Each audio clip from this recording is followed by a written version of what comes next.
Estudios de Género de la Universidad Estatal a Distancia de Costa Rica, el programa Mujer, Justicia y Género del INANUR. La Fundación Justicia y Género les damos la más cordial bienvenida a esta actividad Violencia contra la Mujer en el ámbito laboral. Le damos además un especial a las salas conectadas en este momento en Argentina, Tucumán, en Colombia la rama judicial, en El Salvador la Escuela de Capacitación Fiscal y la Oficina Fiscal de Santa Ana, así como el Consejo Nacional de la Judicatura. Femicidio en Guatemala, en Honduras la Escuela Judicial Francisco Salomón Jiménez Castro, en México el Tribunal de Justicia del Estado de Chihuahua y de la Ciudad de Juárez, en Nicaragua al Poder Judicial, en Panamá a la Escuela Judicial, en Puerto Rico a la Academia Judicial y nos acompaña también República Dominicana.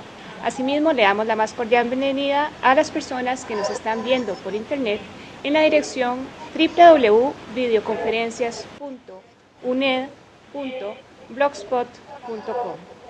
Seguidamente vamos a explicar la metodología, la cual consiste básicamente en la exposición de dos connotadas especialistas, la doctora Elsie del Pilar Cuello Calderón, magistrada de la Corte Suprema de Justicia de Colombia, quien estará acompañándonos a través de otra connotada jurista, doña Karen Cáceres. Además estaremos con la doctora Anabel Rodríguez, jueza del Tribunal Supremo de Puerto Rico. Nos acompañará también en la mesa la magíster Rocío Chávez, directora del Instituto de Estudios de Género de la Universidad Estatal a Distancia. Luego de las dos exposiciones tendremos además un periodo para recibir preguntas tanto en forma de video, es decir, con interacción entre las salas, como a través del chat. Le doy el pase entonces a doña Rocío. Muy buenos días, Fabiola. Bienvenida. Muy buenos días tengan todos y todas ustedes. Voy a proceder a leer unas pocas palabras de introducción al tema de violencia en el trabajo hacia las mujeres. En términos generales, la violencia en el trabajo es aquella que se ejerce por personas que tienen un vínculo de trabajo con la víctima, independientemente de la relación jerárquica laboral. Esto es muy importante que quede claro. Consiste en un acto, una omisión o abuso de poder que daña la autoestima, la salud, la integridad y la seguridad de la víctima. En fin, impide su desarrollo personal y profesional y atenta contra las condiciones de igualdad y equidad. La categoría de género como herramienta de análisis nos permite hacer visibles la inequidad y la desigualdad que se van construyendo en las relaciones entre hombres y mujeres. Muchas de estas relaciones, como sabemos, en las cuales se coloca la mujer en desventaja en relación con los hombres. Pero al utilizar esta categoría de análisis específicamente para el campo de la violencia, nos permite develar además los factores que subyacen y que se generan en los diferentes ámbitos en que se desarrollan las mujeres. Pero aunque esta violencia se da en un espectro tan amplio, tiene un factor común, que es el ejercicio del poder de unos sobre otras. La violencia contra las mujeres, como ya hemos visto, constituye una violación a los derechos humanos y a las libertades individuales. Es una ofensa a la dignidad humana y una manifestación de las relaciones de poder históricamente desiguales entre hombres y mujeres. En lo que se refiere al medio laboral, las formas de violencia hacia las mujeres, como les decía, tienen diversas expresiones como lo son el hostigamiento sexual, el acoso moral o psicológico por razones de género o por haberse negado a ceder al hostigamiento sexual, el recargo de las labores domésticas conocidas como la doble jornada, que ustedes saben que mayoritariamente caen en las espaldas de las mujeres, la segregación horizontal y vertical de los puestos de trabajo, la discriminación salarial y las brechas salariales, mayores restricciones de contratación debido al estado civil, al número de hijos, edad reproductiva, todas estas condiciones que disminuyen la posibilidad de que las mujeres se inserten en el mundo del trabajo o que permanezcan en el mundo del trabajo. Además de la dificultad de acceder a puestos de toma de decisiones relegación a tareas subordinadas y de servicio, exigencia de pruebas de embarazo y requisitos de belleza y juventud, entre otras. En fin, es como pagar un impuesto o como un castigo por habernos salido del mundo privado y atrevernos a modificar ese rol tradicional y ese lugar que se nos ha dado en la sociedad patriarcal. Los efectos de esta violencia son muy nocivos en la vida de la mujer y van desde un descenso en su productividad, pasando por el ausentismo hasta la generación de trastornos físicos y emocionales. En resumen, la violencia laboral hacia la mujer está basada en condicionamientos socioculturales que actúan sobre el género masculino y femenino, situando a la mujer en una posición de inferioridad y subordinación frente al hombre, y que se manifiesta en diversos ámbitos, tanto públicos como privados, con lamentables efectos sobre la vida y la salud de las mujeres. De tal manera, el gran reto consiste en seguir superando aquellas normas laborales del siglo pasado dirigidas a las mujeres que intentaban protegerlas buscando conservar un rol tradicional y familiar y protegiendo sobre todo la maternidad y prohibiendo el trabajo nocturno. Y más bien, el gran reto es seguir avanzando en la eficacia de un ordenamiento jurídico que desempeñe un papel activo en la consecución de la igualdad y la eliminación de las diferentes y múltiples formas de discriminación visibles y sobre todo no tan visibles en el mundo del trabajo, que quizá estas últimas sean las más peligrosas porque son más difíciles de detectar y de visibilizar. Muchas gracias y sigamos adelante con nuestra videoconferencia. Muchas gracias, doña Rocío. Después de esta introducción respecto de las generalidades de la violencia contra la mujer en el ámbito del trabajo, sus conceptos y hacia dónde deberíamos ir avanzando para botar las barreras de la desigualdad y la inequidad en el ámbito laboral, damos el pase entonces a la doctora Karena Casels, magistrada auxiliar del despacho de la doctora Elsie del Pilar Cuello Calderón, magistrada de la Corte Suprema de Justicia de Colombia, quien tiene su participación en este momento. Muy buenos días desde Colombia. Mi nombre es Néstor Raúl Correa. Yo soy magistrado de la Sala Administrativa del Consejo Superior de la Judicatura. Desde Colombia, todos los países hermanos que se encuentran enlazados en este momento en esta videoconferencia, queremos a ellos extenderle el más cordial saludo desde Colombia. Nos convoca hoy el tema de la violencia contra la mujer en el ámbito laboral. Va a participar por Colombia la doctora Karena Caselles Hernández, que es magistrada auxiliar de la Corte Suprema de Justicia, Sala Laboral, sobre este tema. Sin más preámbulos, le doy la palabra a ella y muchas gracias. Muchas gracias, doctor. Buen día, saludos a todos y a todas en los lugares donde se encuentren. Les envío un cordial saludo de la magistrada Elsie del Pilar Cuello Calderón, quien me designó para leer su ponencia. Antes de comentar sobre algunas formas de violencia que podrían considerarse ocultas, quiero enfatizar en un factor fundamental en las discusiones del mundo del trabajo. Para los hombres y las mujeres, el escenario primordial de su desarrollo social es el ámbito productivo, pues allí es donde se tejen gran parte de sus relaciones, donde se realizan, ya sean en el oficio o en la profesión elegida o asignada, comparten, discuten, crean, se proyectan en su futuro, en fin, todo aquello que dignifica a los seres humanos en la realización de sus labores, y aunque también existe un aspecto en el que ello ocurre en la esfera privada, para efectos de esta charla quiero centrarme en lo primero.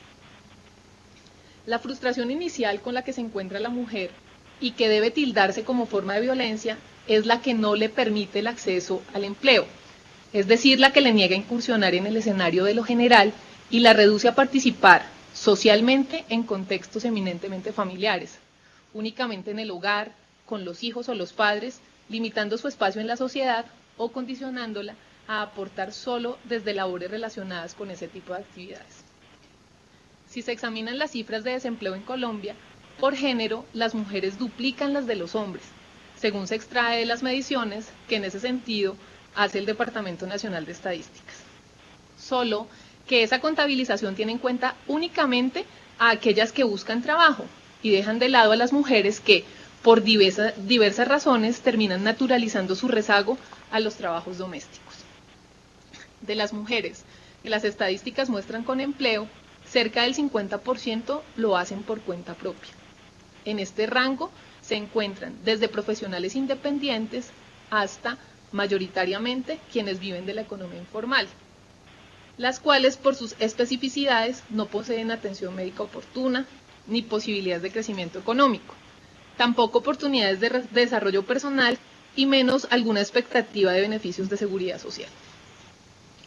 Ello las limita a conciliar sus roles como cabezas visibles familiares con la necesidad de un ingreso a cambio de extenuantes jornadas de trabajo. Pero repito, sin los más elementales derechos laborales, que constituye también una agresión, esta vez desde un marco laboral no regulado. Al lado del minoritario porcentaje de mujeres que logran acceder al mercado laboral, aparece otro factor de violencia, que es el que determina qué tipo de actividades se deben atender, preferiblemente por razón de su género. Más allá de los oficios denominados de cuidado, que tradicionalmente han sido dispuestos para las mujeres y a los que al inicio me referí, como los de educación básica, de enfermería, de aseo, entre otros, las actuales reglas del mercado han definido otra clase de labores en las cuales se presume que las mujeres prestan un mejor concurso, no tanto por razón de sus cualidades intelectuales, su capacidad de trabajo, su formación y experiencia, sino más bien por una sobreexplotación silenciosa de ciertas condiciones físicas o atributos de interés empresarial. Así, surge la predestinación de las mujeres a oficios de atención al público, a ventas de determinadas mercancías u otras tareas que consultan esencialmente una gracia física y que constituyen violencia simbólica. Bastante tolerada por sociedades como la nuestra, con la que se busca recrear todos los estereotipos con los cuales se ha condenado a la mujer a ser objeto de consumo, enajenable y aprehensible en el ámbito de los mercados, y por tanto avala su maltrato o desprestigio. Esa agresión desde lo simbólico acrecienta una serie de elementos sociales negativos, concernientes a la posibilidad de juzgar a las mujeres que, como atrás lo dije, se perciben como objetos y no como sujetos, a las que por tanto les pueden enjuiciar o irrespetar sin validar o tener en cuenta su criterio. Ello se ejemplifica de diversas maneras. Una impulsadora de un producto X no puede batir el hecho de que para venderlo su jefe le imponga el uso de un vestuario con el que no se encuentra cómoda. O una asesora de créditos de un banco no puede impedir el coqueteo de un cliente. ¿Por qué? Simplemente porque aquellas constituyen método de marketing y porque la sociedad asume que el hecho de que las mujeres acepten determinados trabajos implica su renuncia a algunos derechos, abriendo paso a un silencio cómplice. Existen otros trabajos que, si bien no se sustentan en estereotipos discriminadores y sexistas, sí dan cuenta de una violencia subrepticia, que también parece pasar inadvertida la mayoría de las veces. En efecto, muchas agresiones tienen que ver con la idoneidad de las mujeres para realizar algunas labores, pues su capacidad parece estar en duda, contrario a lo que sucede con el género masculino. Es decir, para ellas la demostración de las cualidades intelectuales siempre está latente, e incluso es por tal razón que se juzgan sus equivocaciones con más severidad que cuando el desacierto proviene de un hombre. Otro componente violento, que también se desprende del ámbito laboral, acontece frente a las órdenes que en ejercicio de su cargo o de su función adopta una trabajadora cuando tiene que impartirlas, pues sus subalternos fácilmente se niegan a acatarlas o las hacen deficitariamente, con lo cual se desconoce a la interlocutora por el hecho de ser mujer. De otro lado, está bien documentada la dificultad que tienen las mujeres para acceder a puestos de dirección o de representación social, e incluso a sectores de trabajo que han sido históricamente regentados por hombres. Porque cuando ello sucede, aparecen significativos comportamientos agresivos que van desde el descrédito moral o intelectual de aquellas que se perfilan para ejercerlos, así como también poner en tela de juicio sus aptitudes para ocuparlos. Aunque aparentemente invisibles en el entorno del trabajo, no deja de ser preocupante el tema del hostigamiento de la mujer por razón de su embarazo. La exigencia de certificados médicos, torpedear sus controles periódicos o el hecho de estar atentos a la clase de vínculo contractual para proceder a su despido, sin duda son manifestaciones del agravio a los derechos de las mujeres. Cotidianamente, en toda clase de círculos de trabajo, se censura la maternidad como un instrumento para preservar el empleo, como una especie de técnica utilizada para conseguir determinados privilegios, o se justifica la terminación de los contratos porque la mujer genera este tipo de riesgos económicos laborales, con lo que innegablemente se violenta su dignidad. Igual cuestionamiento cabe frente a los permisos para acudir a resolver los roles del hogar, de los cuales no se desliga a la mujer, o las trabas que se le imponen para estudiar en horarios fuera del trabajo, limitándose su posibilidad de superación. Un gran debate que existe hoy en día corresponde a la prostitución, o el llamado oficio más antiguo del mundo. Lo menciono de esta manera para subrayar la violencia que viene implícita con dicha afirmación, que parte de considerar la explotación sexual de carácter comercial como muy natural en nuestra sociedad y en particular a la condición de las mujeres. Actualmente se ha planteado el reconocimiento de la prostitución como un oficio equiparable a cualquier otra prestación de servicios. Se aduce para ello la idea de reconocer una realidad objetiva, para que, de este modo, se otorguen derechos laborales y los consecuentes beneficios para este grupo poblacional. Por supuesto, nadie con buen juicio estaría por negar cualquier tipo de reconocimiento y especial atención a las mujeres que logran su subsistencia a cambio de vender su propio cuerpo. Resulta obvio que requieren atención a salud, enfocada a su riesgosa actividad, seguridad social y alternativas de educación, así como condiciones mínimas que las dignifiquen sin ningún tipo de discriminación por su oficio. Pero la pregunta que debemos hacernos es si podemos considerar esa forma de subsistencia como un empleo. En la gran mayoría de los casos, detrás de una mujer que ejerce la prostitución, existe una red organizada de sujetos que viven de explotarlas. Estas redes usan métodos que terminan sometiéndolas a todo tipo de vejaciones y obligadas por el ejercicio de su oficio a las más deplorables formas de explotación económica que sin duda cruzan la barrera de la servidumbre y de la esclavitud. ¿Podrían denominarse empresarios a los proxenetas, esclavistas de mujeres? ¿O negociantes a quienes viven del turismo sexual? ¿O emprendedores a quienes incursionan en estas mafias? ¿O simplemente vamos a negar la realidad comprobada e histórica de la existencia de terribles mafias de explotación sexual y creeremos que estas mujeres son trabajadoras independientes? Es que en el marco de esta discusión no podemos olvidarnos que este tipo de trabajos, denominados precarios, existen y que son una forma deshumanizada del concepto que buscamos rescatar. Como lo dije al principio de la exposición, lo que el trabajo aspira es a dignificarnos. A través de él nos interrelacionamos y por ello es inadmisible toda forma de ultraje o sometimiento. De este modo, se debe comprender que ningún espacio laboral puede recrear las múltiples formas de violencia social. En el caso específico de las mujeres, más allá de la normatividad vigente, ningún trabajo debería permitir forma alguna de agresión. La tarea que tenemos como sociedad, y específicamente desde el Estado, sea como ejecutores, ora como legisladores o ya como administradores de justicia, es la de evidenciar, comprender y rechazar los elementos ocultos de la violencia de género, de tal manera que se le permita a la mujer desarrollarse social, económica y laboralmente en condiciones de igualdad y de equidad. Que el trabajo sea su redención como sujeto social y no una cadena de opresión y sumisión.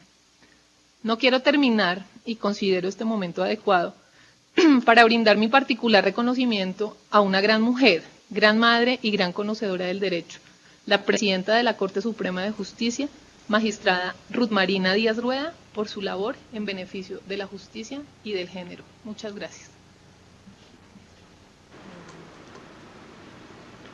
Muchas gracias, magistrada Caselles, por su intervención. A continuación, le damos el pase a la licenciada Evelyn Roxana Núñez Franco, magistrada de la Sala de lo Contencioso Administrativo de la Corte Suprema de Justicia de El Salvador. Bienvenida.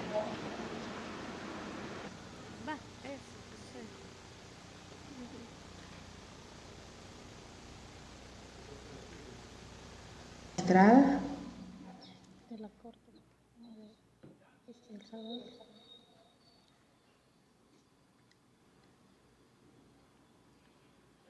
Vaya. Yo pensé que te ibas a dar la contraria.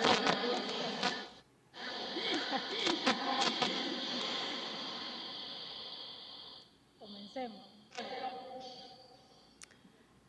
Muy buenos días. Yo también haré un recuento de lo que es el acoso laboral en nuestro país.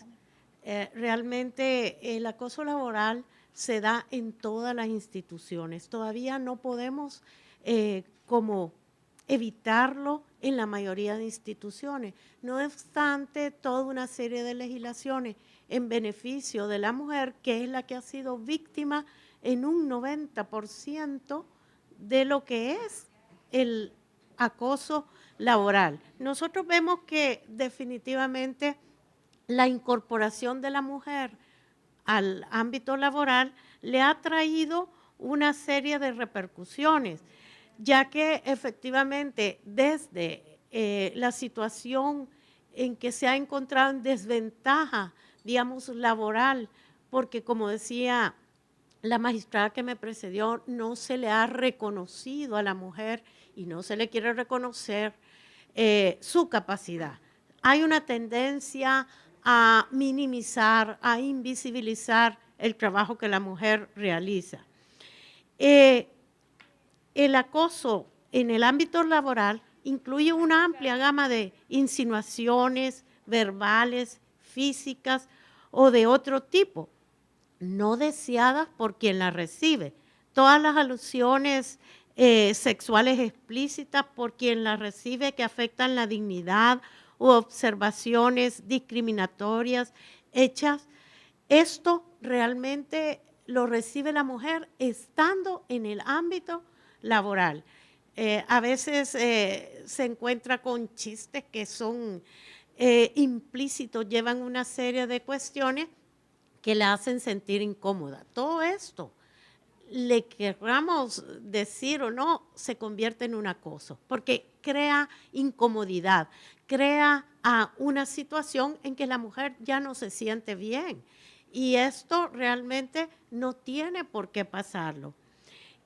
Nosotros realmente como país hemos sido un poco lentos. Es hasta en el año de 1998 que aparece únicamente en el Código Penal el acoso sexual. También sucede que el número de casos denunciados de acoso en el ámbito laboral es mínimo. ¿Por qué? Porque siempre hay una relación de subordinación, de poder, que hace que las víctimas no quieran denunciarlo. En el año pasado, la Corte Suprema tenía el primer lugar en renuncia por acoso sexual, que se traduce en el acoso laboral, porque efectivamente la Corte Suprema, en todo caso, está tratando de dar pasos. Tenemos una unidad de género, pero realmente son pasos que son pequeños. Organismos internacionales como la OIT señalan el acoso como una violación de los derechos fundamentales de los trabajadores y las trabajadoras, declarando que constituye un problema de seguridad y de salud, un problema de discriminación y una inaceptable situación laboral y una forma de violencia. Hay que considerar que muchas denuncias no han tenido éxito o han sido desestimadas por un planteamiento inadecuado. Sin embargo, debe tenerse en cuenta que el principal objetivo de la mayoría de las víctimas no es demandar por daños a su empleador, sino conseguir que cese el comportamiento, tener la seguridad que no vuelva a darse, pero más importante aún, que se les proteja de cualquier represalia por parte del acosador por haber presentado una denuncia. Entonces, vemos que efectivamente en todos los lugares se da este tipo de acoso en el que la mujer no haya qué hacer. Es una víctima que no puede ni denunciar, porque si denuncia después la van a quitar o la van a trasladar, y ella, que es la víctima, sufre todas las consecuencias que debería de recibir la persona que la está acosando. Diversas investigaciones demuestran las consecuencias del acoso sexual en el sector laboral, que han sido víctimas del mismo, ocasionando el abandono, cambio de trabajo, absentismo laboral, baja productividad, dificultad en el desempeño del trabajo y la creación de un ambiente tenso y hostil que puede afectar la salud de la persona. En muchas ocasiones se tiende a culpabilizar a la víctima, con la consiguiente pérdida de estima y rechazo hacia ella. ¿Cuántas veces no hemos escuchado? Es que ya la vieron cómo viene vestida. Ella anda buscando algo. No debería de venir vestida así. Inclusive las mismas mujeres utilizamos a veces una serie de expresiones que no debería de ser, que no son solidarias en el apoyo con las mujeres, porque sabemos que estas formas a veces de acoso se dan de una forma oculta, sutil. Cuando el jefe, por ejemplo, llama a la empleada a su despacho, simplemente están ellos dos. No podemos decir nosotros que escuchamos. De ahí que la ley tiene que ser un poco más flexible y los jueces aceptar aquella prueba de oídas de la amiga con la que fue esta víctima y se quejó y le contó del acoso que había sido objeto.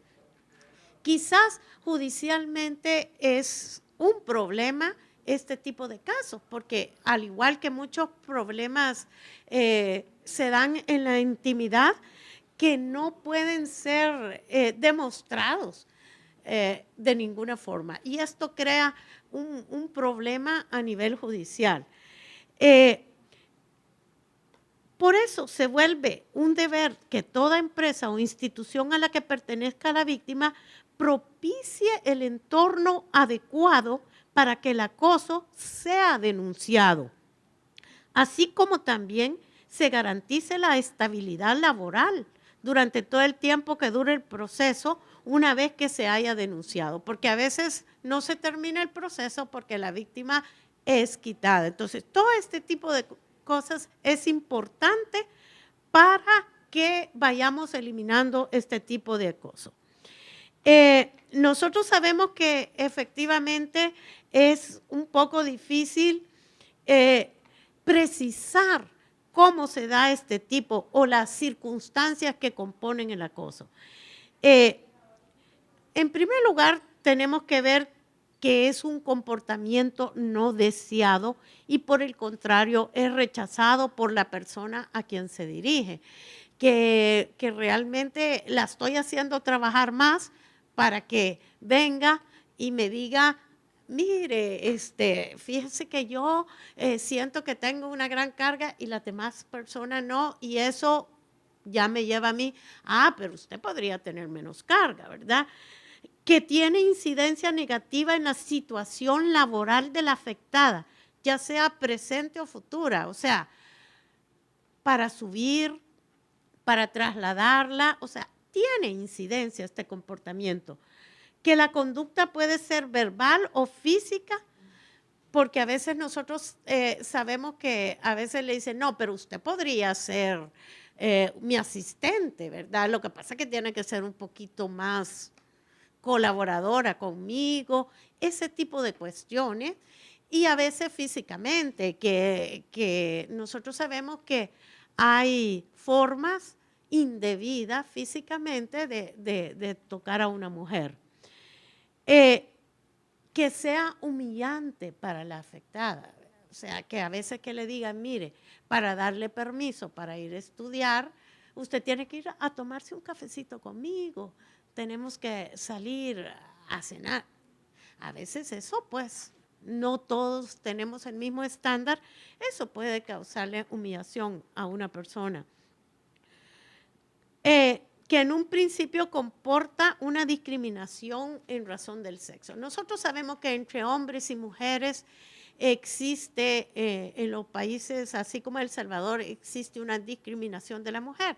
De hecho, en el caso de la Policía Nacional Civil, cuando yo daba una capacitación y les ponía qué carreras las mujeres no pueden estudiar, y todos ponían en la policía para policía. O sea, ¿por qué? Porque consideramos que no es algo que las mujeres puedan accesar.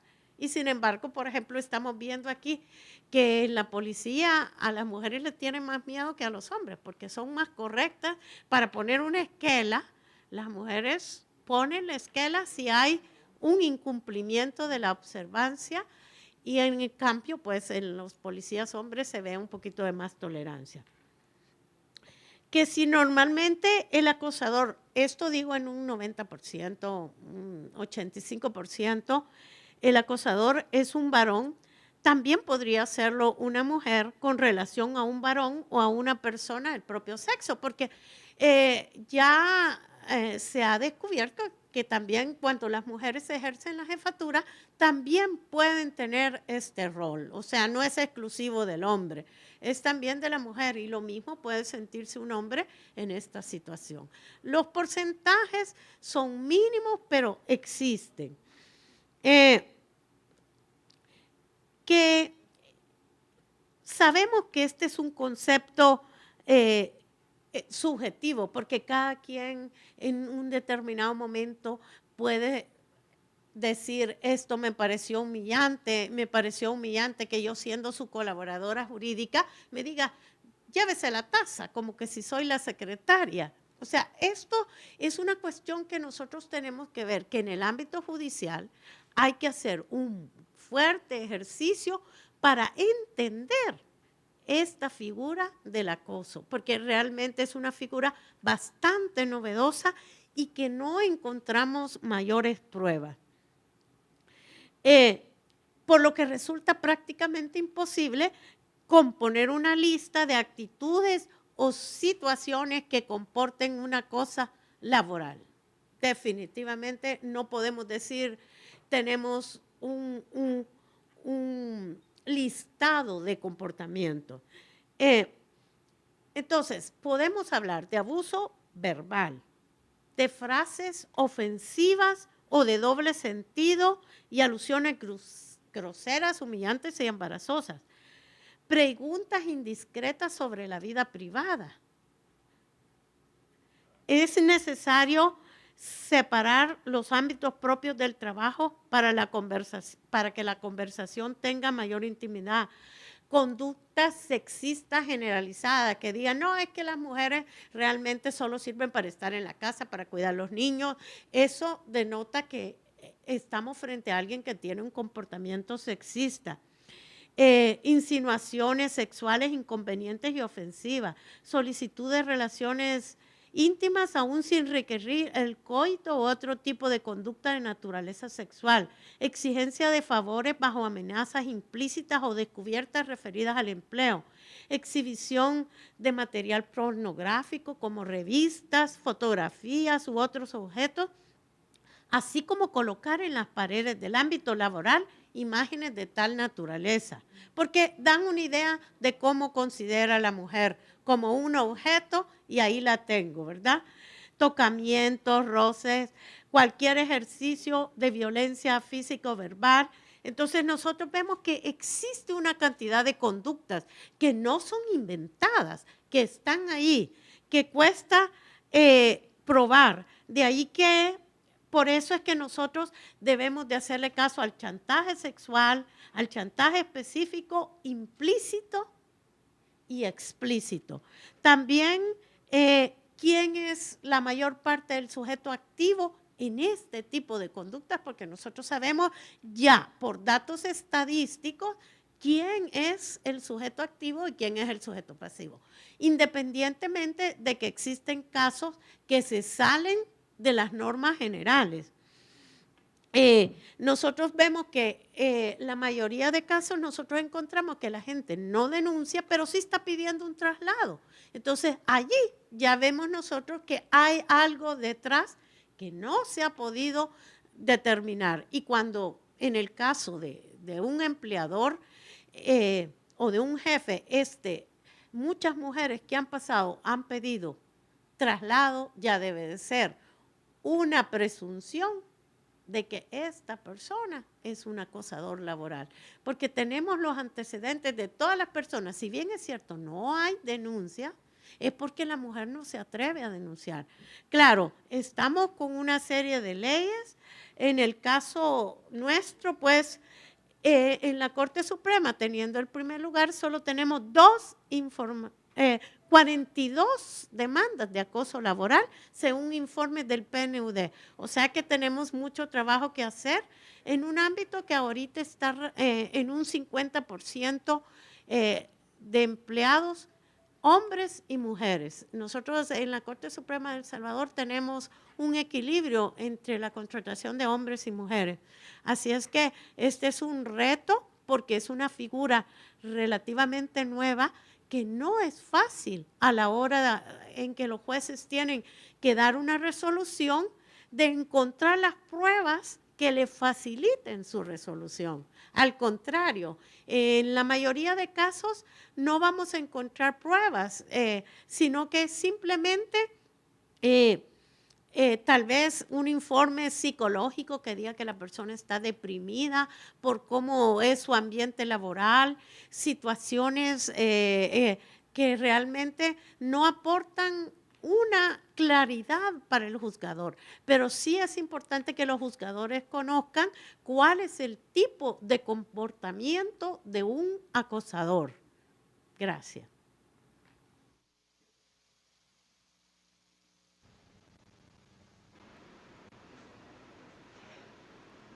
Muchas gracias, señora magistrada. Volvemos entonces a Colombia para que la doctora Castells nos haga una profundización de su temática.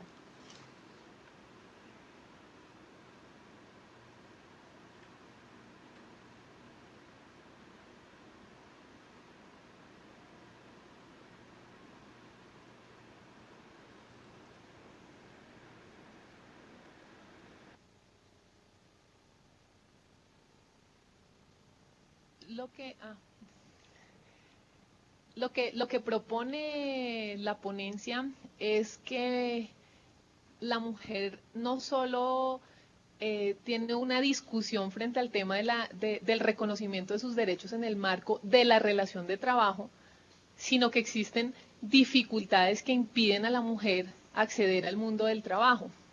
Es muy común, muy cotidiano, que la mujer, por tener el rol de la maternidad, deje de acceder a espacios de trabajo simplemente porque está en el hogar. Digamos, esa podría ser, digamos, y es parte de lo que propone la ponencia, porque nosotros olvidamos que lo que nosotros tenemos como sociedad es una sociedad en la que impera el hecho de que es la mujer a la que le corresponden las labores domésticas y que el hombre está relegado a ese tipo de labores domésticas. El otro punto que también hablaba la ponencia tiene que ver con el hecho de la violencia simbólica, porque lo que existe en la sociedad es una serie de reproducciones sociales y culturales respecto de qué es la mujer y para qué sirve la mujer. Entonces, la mayoría de las creencias del hombre e incluso de muchas mujeres respecto de la mujer es que las labores a las que está determinada o respecto de las cuales tiene mayores posibilidades de poderse desarrollar correctamente son aquellas en las que la mujer es simplemente un objeto de consumo, un objeto enajenable, aprensible, y eso es obvio, lo vemos cotidianamente.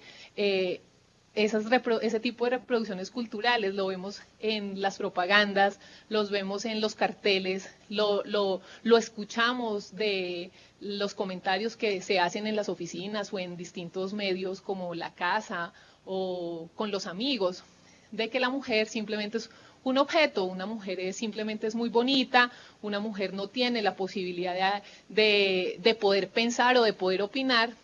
Y eso, digamos, también está ligado con el hecho de que la mujer constantemente tiene que reforzar el hecho de su intelectualidad, ¿sí? Un hombre inteligente jamás, digamos, tiene dificultades. A la mujer se le censura por la mediocridad, al hombre jamás se le censura por ello, a la mujer sí, porque es un problema de estereotipo, es un problema de que se considera o se piensa que la mujer tiene unas menos capacidades intelectuales que le impiden acceder al mundo del trabajo. Y eso es un estereotipo androcéntrico, es un estereotipo que viene del hombre y respecto del cual nosotros y nosotras tenemos la opción y la necesidad de hacerle freno a ese punto. E incluso ustedes pueden ver que la ley está hecha desde los hombres. La ley históricamente ha sido hecha desde los hombres. Las mujeres han tenido poca participación en la creación de las leyes, y si las mujeres tienen poca participación en la creación de las leyes, pues es obvio que la ley está creada desde una perspectiva masculina. Y si se crea desde una perspectiva masculina, pues podemos ver las dificultades que tenemos a la hora de podernos pensar una solución jurídica en un determinado caso.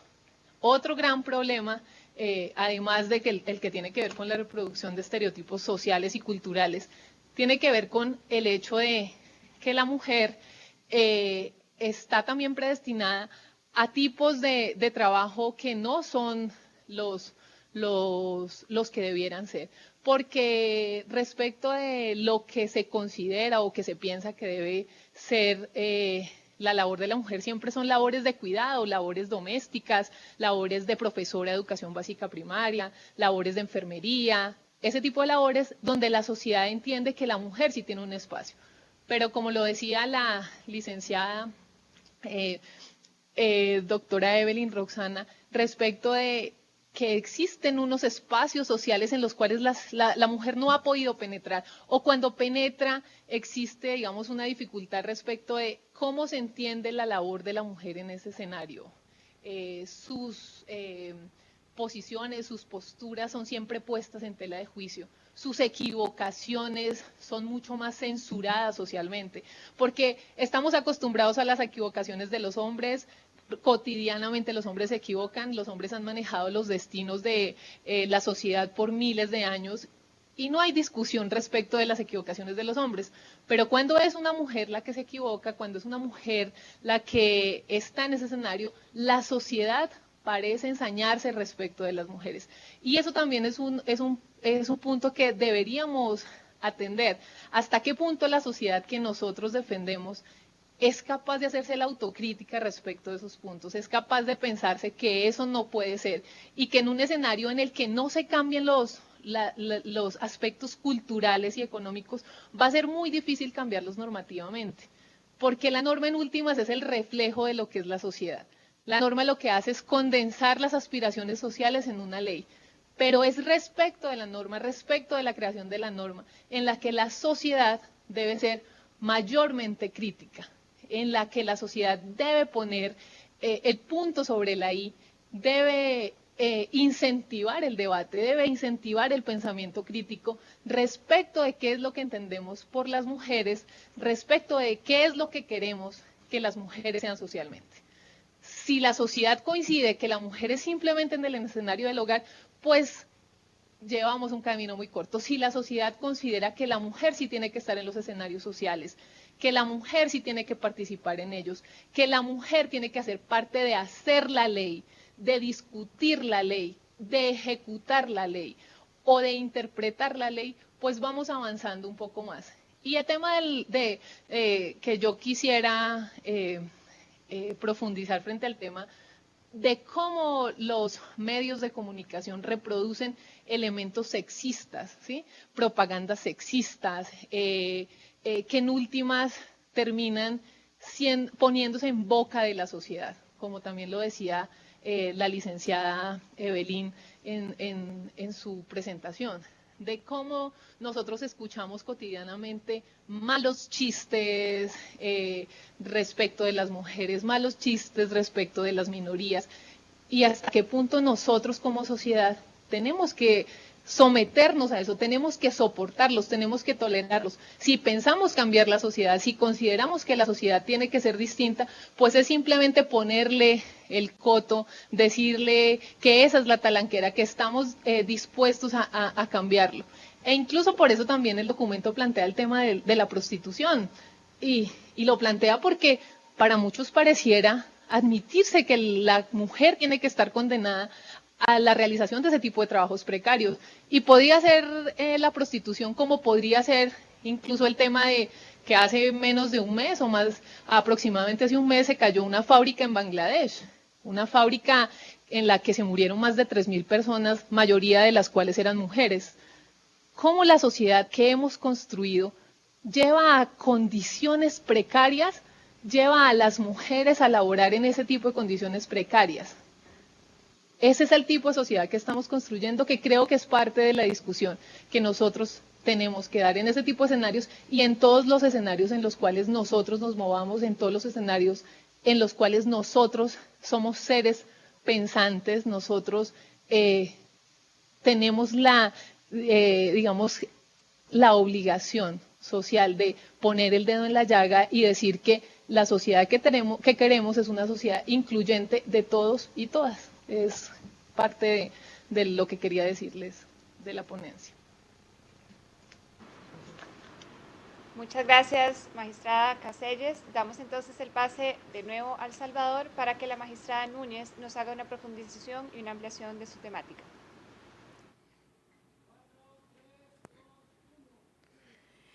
Coincido muchísimo con lo que plantea la doctora Carena.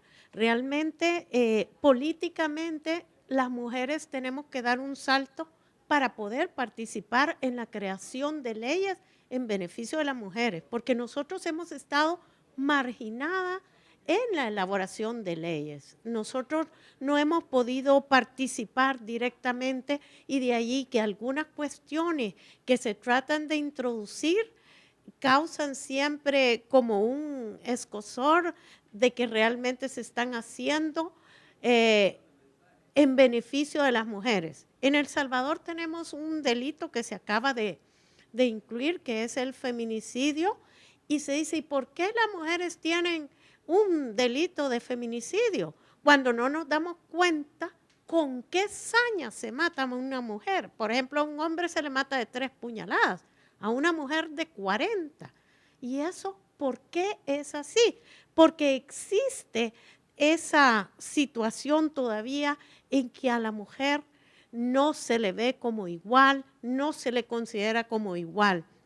Todavía hay reminiscencias de aquella época en que todo se hacía en contra de las mujeres. Cuando una tribu invadía a otra, se violaba, se mataba de una forma diferente a las mujeres y a los niños que a los hombres. Entonces vemos que eso todavía en este tiempo se mantiene.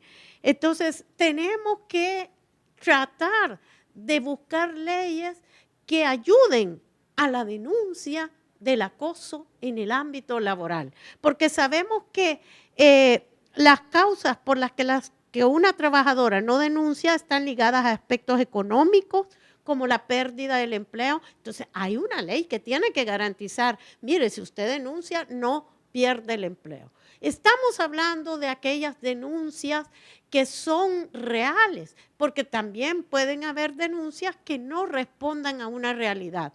Entonces, estamos hablando de ese tipo de denuncias, perder beneficios laborales como el pago de su indemnización. Si usted me denuncia, no va a tener su indemnización. Es un derecho adquirido y, sin embargo, ven que a veces se amenaza a las mujeres con este tipo de situaciones. Sentirse desprotegida por el sistema judicial. Todavía tenemos un sistema judicial que no protege y no piensa con equidad, porque nosotros necesitamos entender que la equidad sirve para precisamente equiparar la desigualdad que tiene la mujer frente al hombre, por ser de escasos recursos económicos, lo cual demuestra que debido a los altos grados de pobreza existentes en las sociedades como la nuestra, los anhelos de justicia se ven opacados por la necesidad de los trabajadores de sostener a su grupo familiar. Nosotros vemos que hay muchas mujeres que aguantan estoicamente en un trabajo porque temen perderlo y no van a encontrar otro. Entonces, prefieren esta situación. Por ejemplo, yo lo he visto en el caso de la policía, que los policías dicen que prefieren andar con un perro que con una policía. Y ellas aguantan una serie de cuestiones, pero lo hacen porque realmente quieren mantener su familia, llevar su dinero a la familia. De ahí que se debe tomar en cuenta cuando una persona denuncia, que realmente le pongamos atención a aquellos detalles que nos van a ayudar en el caso de los juzgadores, que en este caso casi se puede trabajar con la prueba presuncional, porque efectivamente, más o menos, de hechos conocidos, nosotros llegamos a un hecho desconocido que se maneja como una conclusión, para que los procesos puedan ir caminando. La Corte Suprema de Justicia, en el caso nuestro, debe de promover que dentro de las responsabilidades en las que incurre un jefe o propietario cuando existe un caso de acoso, se establezca alguna situación que por lo menos pueda cubrir los gastos de los daños psicológicos que se causan a la persona, porque el daño psicológico que se produce a una persona que tiene temor de llegar a su trabajo, que es víctima en su propio trabajo, son bastante difíciles de cuantificar y de tratar, porque a veces no se puede decir cuánto daño se le ha hecho a una persona que de tanto que ha venido sufriendo decide presentar una denuncia.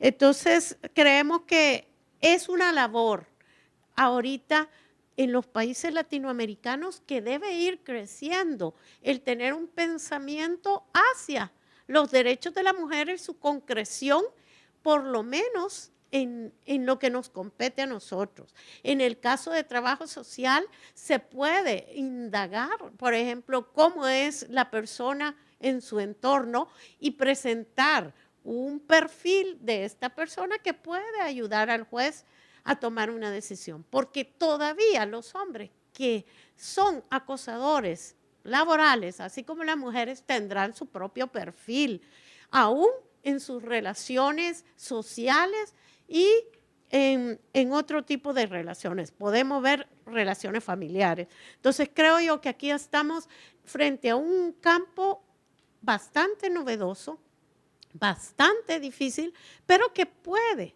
en un determinado momento eliminarse como todas las formas de discriminación contra la mujer, porque creemos que es un trabajo de construcción en el cual debemos de darle la importancia que se merece, motivar a la denuncia, porque lo que tenemos es una falta de denuncia, o sea, la gente no denuncia por el temor. Entonces, ¿cómo hacer para cambiar esa forma, para cambiar ese pensamiento que todavía gira en forma androcéntrica, como decía la doctora Carena, en el cual el hombre siempre, al hombre se le cree y a la mujer no se le cree?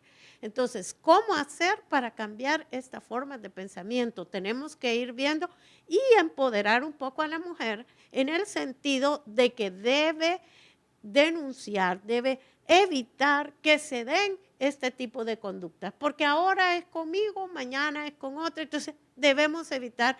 Y como decía, para todas las mujeres, participar un poco más en la creación de normas que realmente nos ayuden a nosotros las mujeres, porque no tenemos normas que nos ayuden por la falta de participación de las mujeres en la creación de las normas.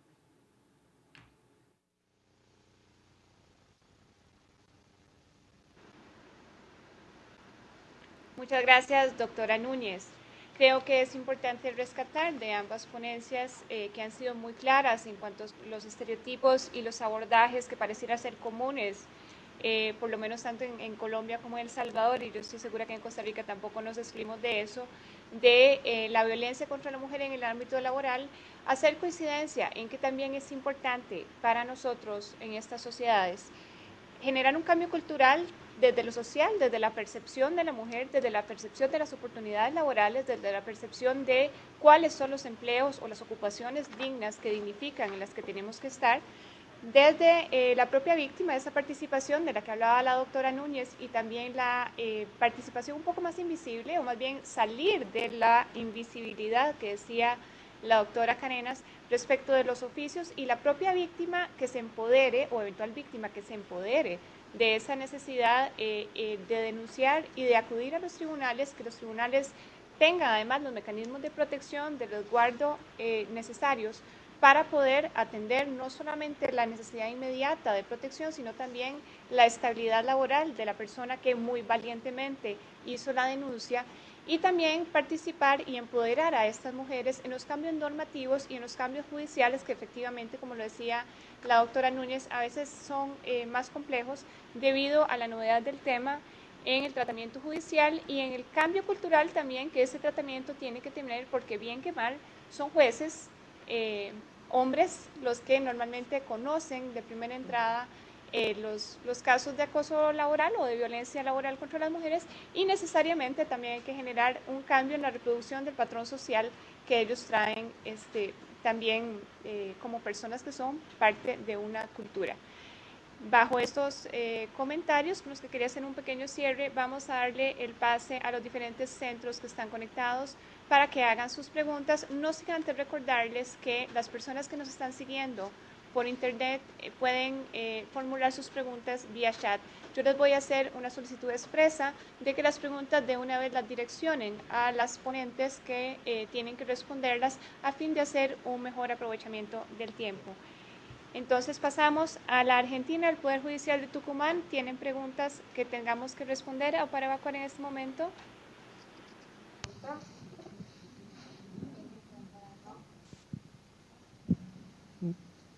No, no hay preguntas. Gracias. A ver, un segundo. Sí, yo soy la doctora María Beatriz Bisdorf de la Sala Sexta de la Cámara Laboral de acá del Poder Judicial de San Miguel de Tucumán. Y bueno, he llegado un poquito tarde a la conferencia y quería tener un conocimiento un poquito más concreto de qué legislación hay, o sea, qué normas o qué reglamentaciones tienen respecto de la violencia laboral, la protección de la mujer, y qué medidas, o sea, si están previstas algunas acciones, por ejemplo, de tipo sumarísimo o más, digamos, más expedita para asegurar la reinstalación de la mujer, por ejemplo, en caso de que se pueda comprobar sumariamente que ha sido objeto de un acoso sexual o de algún tipo de violencia laboral.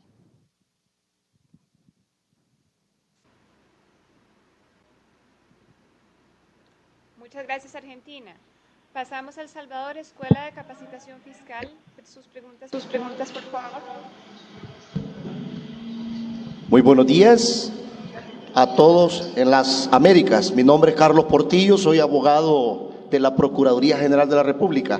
La pregunta va enfocada a las distinguidas panelistas y es la siguiente: ¿cómo o qué mecanismos se han implantado a nivel de estas instituciones, básicamente los órganos judiciales, para divulgar toda esta información a la sociedad entera, en donde las mujeres que son violentadas, discriminadas en el ámbito laboral, puedan tener acceso a esa información? Ya que nosotros, por pertenecer al sistema judicial y trabajar en el sistema, pues accesamos directamente a esta información de carácter legal a nivel de tratados internacionales, convenios, constitución, leyes secundarias, etcétera, etcétera. Pero, ¿cómo hacer llegar esta información a aquellas mujeres humildes, amas de casa, empleadas, domésticas, que no tienen muchas veces acceso a los medios de comunicación social? Muchas gracias. Gracias, El Salvador. Pasamos también en ese país a la Oficina Fiscal de Santa Ana. No tenemos pregunta, muchas gracias.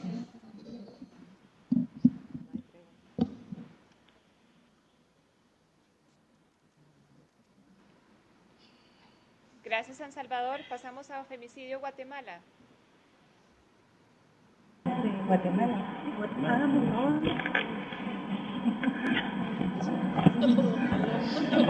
Muy buenos días, saludos para todos. Mi nombre es Fernando Aroldo Santos Recinos. Soy magistrado presidente de la Sala Segunda de Trabajo y Previsión Social. Estoy aquí en compañía de las magistradas Coralia Pérez y Silvia García, integrantes también de esta sala y de personas que nos acompañan. La pregunta sería: ¿se debe legislar sobre la prohibición de almacenar datos laborales que comercian diferentes empresas que son contratadas por entidades para ser consultadas antes de emplear a personas, específicamente mujeres, en el caso que cuando han denunciado violencia laboral se convierten en personas no calificadas para ser empleadas? Esa sería una pregunta. La otra es, ¿cuál debe ser la posición de las jueces para valorar la prueba frente a una reconvención dentro de un juicio de demanda de acoso laboral?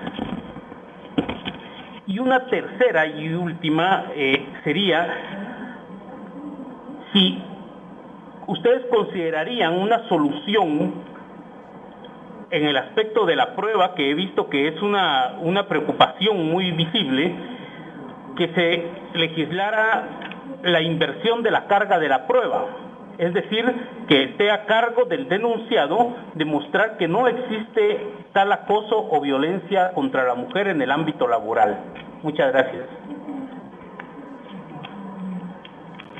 Muchas gracias, Guatemala. Pasamos ahora a la Escuela Judicial Francisco Salomón Jiménez Castro en Honduras. Buen día, doctora. Mi pregunta es la siguiente: ¿qué hacer para erradicar el temor de denunciar? Porque lo más probable es que si un empleado denuncia al jefe que está siendo objeto de maltrato laboral o un acoso sexual, el resultado de esta denuncia lo que va a tener pues es un despido laboral, ¿verdad? Entonces, ¿qué hacer para erradicar este temor en la población, en la sociedad? Una pregunta también: ¿cómo se considera el que los jefes inmediatos se nieguen a los permisos, por ejemplo, para estar en esta conferencia? Si usted ve aquí, el aula de nosotros está totalmente vacía, solo vemos 3. Entonces, ¿qué hacer para que los jefes puedan accesar y puedan conceder esos permisos, ¿verdad? Solamente, gracias.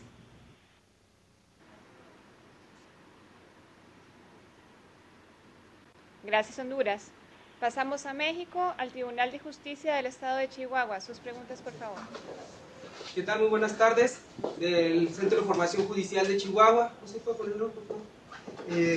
Pues un saludo. Aquí vemos varios participantes y traemos aquí algunas inquietudes. En principio, atendiendo al título de la conferencia de violencia contra la mujer en el ámbito laboral, sí es factible que hablemos en términos más amplios de violencia de género en el ámbito laboral, porque también puede, y lo comentaba la licenciada Núñez, la magistrada Núñez, que pues no solamente el acoso sería en contra de mujeres, sino también puede ser de hombres propiciados por mujeres que tienen cargos superiores, o bien se nos olvida también otras personas que por diversidad sexual pues también puedan sufrir algún tipo de acoso en el ámbito laboral. Incluso esto también haciendo alusión al tema que manejaba la doctora Carena en relación a las prostitutas, pues también puede aplicar la violencia en contra de los prostitutos, aquellos que son transvestis o transexuales. Entonces, si es posible, pues ampliar el marco conceptual al respecto.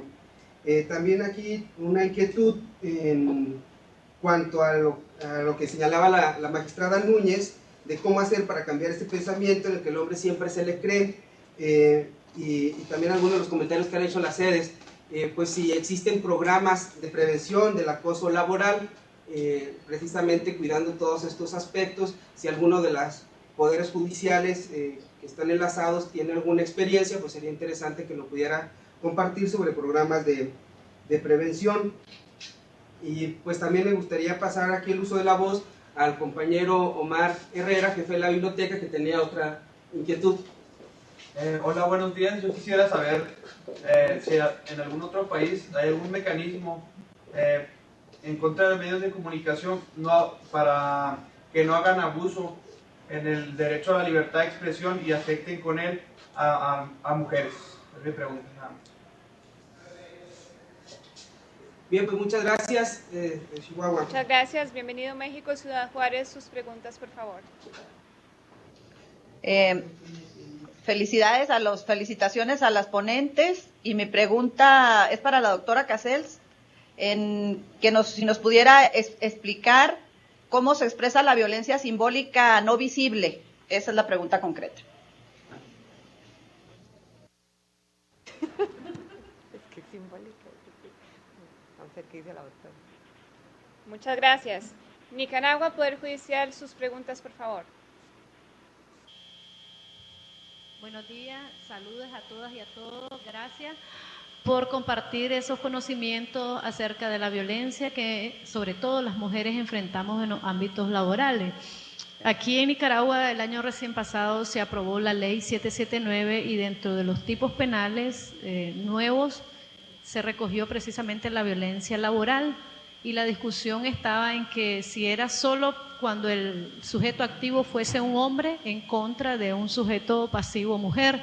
Sin embargo, los especialistas y las especialistas han llegado a la conclusión que también se debe aplicar cuando el sujeto activo sea mujer y el sujeto pasivo también, porque además la ley tiene más bondades, ¿verdad? Y como es de reformas al Código Penal existente que las que establecía el Código Penal en su norma.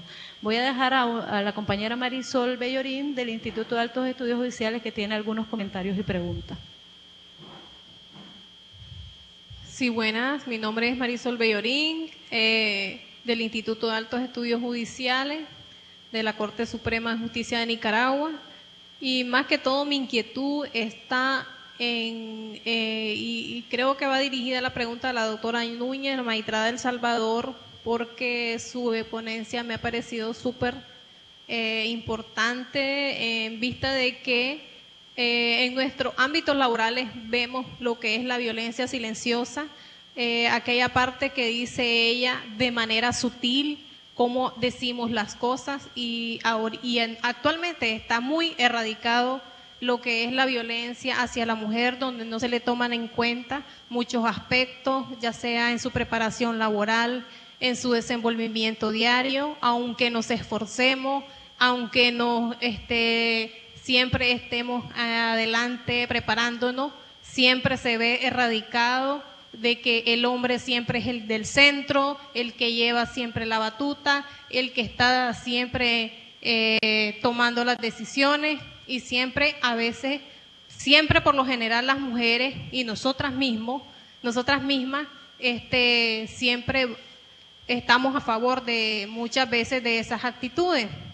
Entonces, ¿de qué manera nosotros a nivel institucional podemos promover el cambio de todos esos pensamientos, donde el hombre es el centro, donde el hombre es el que puede más, el que sabe más, el que toma las decisiones siempre por nosotras, cuando nosotras llegamos en algún momento y reclamamos los derechos, se nos dicen que nos critican y nos dicen un montón de calificativo o descalificativo? Eso sería más que todo. Gracias. Muchas gracias por sus comentarios. Pasamos ahora a la Escuela Judicial de Panamá.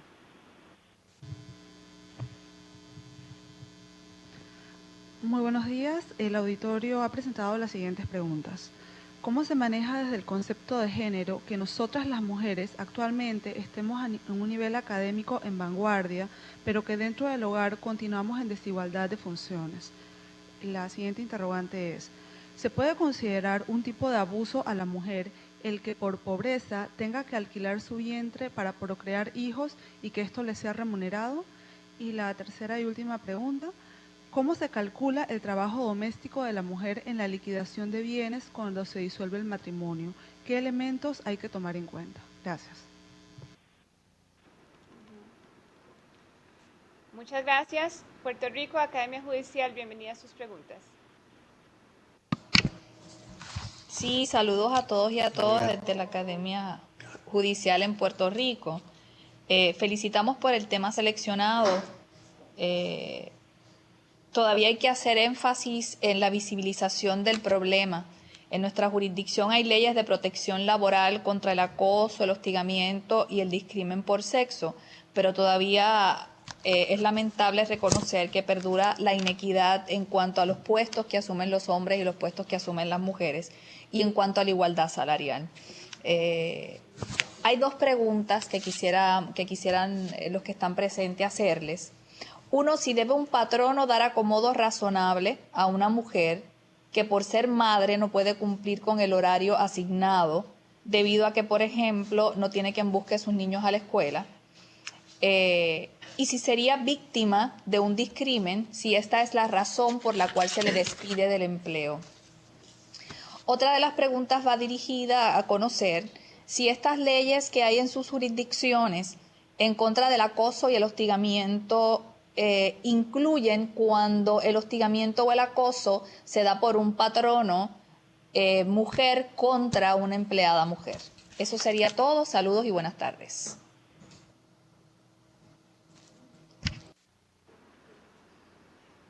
Muchas gracias. Pasamos de nuevo a El Salvador, al Consejo Nacional de la Judicatura, primero para ver si tienen preguntas y segundo para que la doctora Núñez dé las respuestas correspondientes a las que ya se formularon.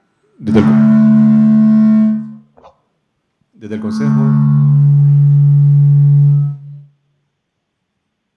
Consejo Nacional de la Judicatura les saludamos. Hay dos preguntas. Buenos días. Mi pregunta es, ¿por qué el Código de Trabajo no incluye el acoso sexual? Dado pues que en principio, que es un ámbito proclive para que esto se dé, y aparte creo que si estuviera incluido dentro del Código Laboral, habrían como más denuncias y probablemente el proceso de administración de justicia fuera más expedito en estos casos. Gracias. Tengan todas y todos muy buenos días. Mi pregunta es, ¿cómo se aborda el acoso laboral cuando lleva consigo acciones de discriminación por sexo? ¿Se aborda como acoso laboral o como acoso sexual?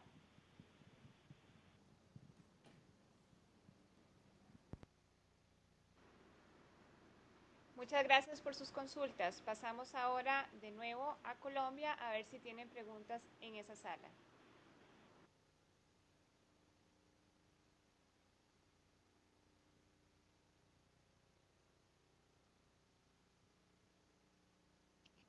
No, nosotros no tenemos ninguna pregunta, simplemente ahorita la doctora va a absolver las inquietudes puntuales que le hicieron.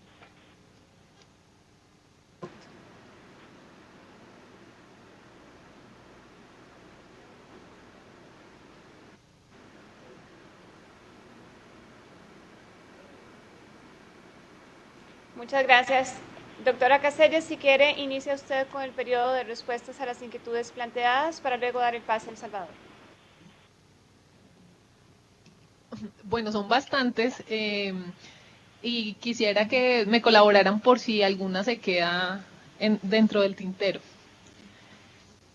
Frente a la primera pregunta que hacían desde Tucumán, desde lo laboral, aquí existen dos legislaciones prevalentes frente a ese tema, que es la Ley 1010 del 2006, que reguló todo lo concerniente al tema del acoso laboral, y la Ley 1622 del 2013, que es reciente, y que modificó algunos apartes de la Ley 1010.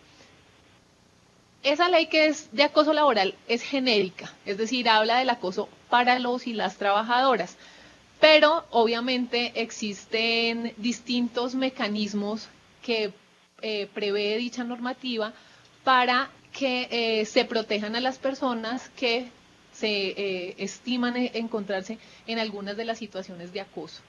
existe también, prevé la ley 1010 un tema de una comisión para evaluar ese tipo de situaciones, una imposibilidad de que esa persona pueda ser retirada por el hecho de haber interpuesto esa querella respecto del empleador, y la única, digamos, exclusión que hace la norma respecto al tema del acoso laboral es que no puede estimarse acoso laboral la exigencia de las funciones que ordinariamente le corresponden a los y las trabajadoras.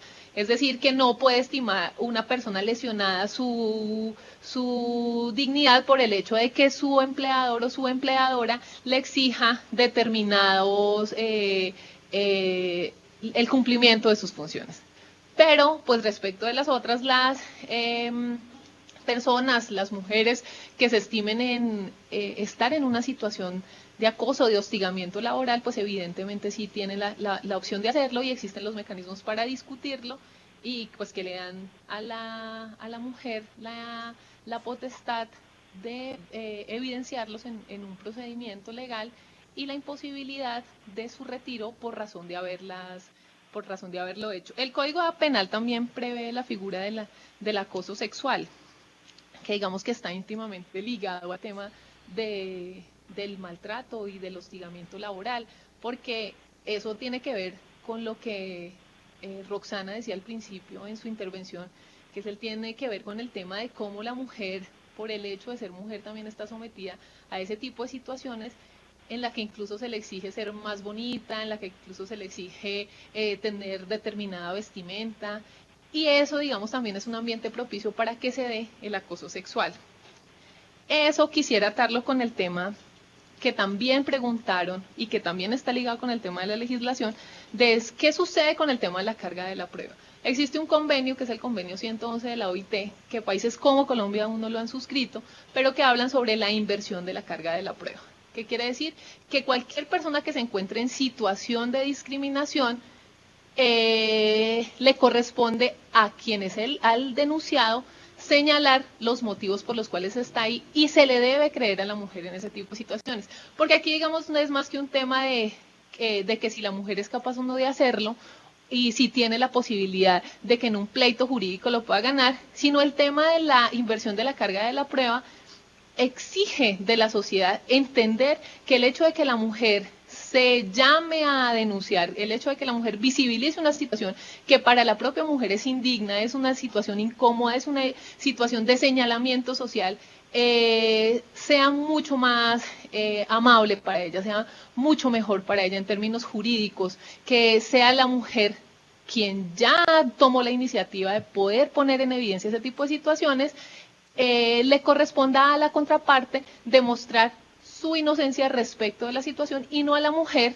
seguir siendo, digamos, perpetuándole el hecho de la denuncia, perpetuándole esa situación. Pero digamos que aquí tenemos una discusión, que es la discusión desde lo normativo y desde lo social. Desde lo normativo es claro que puede ser resolverse a través de la inversión de la carga de la prueba, como alguno de los que preguntaban lo hacía. Pero digamos que hay otro componente, que es el componente social, y es que la sociedad tiene que empezar a asumir el hecho de que la mujer denuncia, de que el hecho de que la mujer lo haga no es para censurarla, sino indiscutiblemente para avalarla y para apoyarla en esa difícil determinación. El otro punto que también hace parte del tema es cuáles son los mecanismos que planteaba, cuáles son los mecanismos para divulgar la información. Pues evidentemente hay distintos canales de participación. Este es uno de ellos. En Colombia existe la comisión, en punto de la rama judicial, existe la comisión de género de la rama judicial, existe una consejería para las mujeres, que hacen su parte, que hacen lo suyo, que llaman a los jueces, que llaman a los funcionarios a discutir sobre este tipo de escenarios y sobre este tipo de situaciones. Pero lo principal debería ser también avalar en conjunto de la sociedad en los distintos escenarios en los cuales como seres o como sujetos sociales nos movemos para discutir este tipo de cosas, para pensar críticamente sobre aquello que recibimos constantemente de las distintas fuentes de información. Entonces, estos mecanismos existe el mecanismo de la red, la mujer lo puede hacer, pero tal como lo señalaba uno de de quienes pregunta, existe un problema también que tiene que ver con que muchas personas no tienen ese acceso, ¿sí? Personas que tienen una limitación, ya sea por su horario, una limitación acerca de la posibilidad de acceder a canales de información, personas que están rezagadas en estas discusiones, que consideran que no tienen derechos. Pero yo creo que el acompañamiento social en este caso es muy importante. Otra pregunta que se hacía tenía que ver con cómo legislar sobre la imposibilidad de que los empleadores usen las bases de datos. Esa es una discusión muy interesante, incluso en Colombia se ha dado y se ha dado en la academia frente al tema del polígrafo, de si el empleador puede usar el polígrafo para poder incorporar a los o las trabajadoras en el ámbito del trabajo.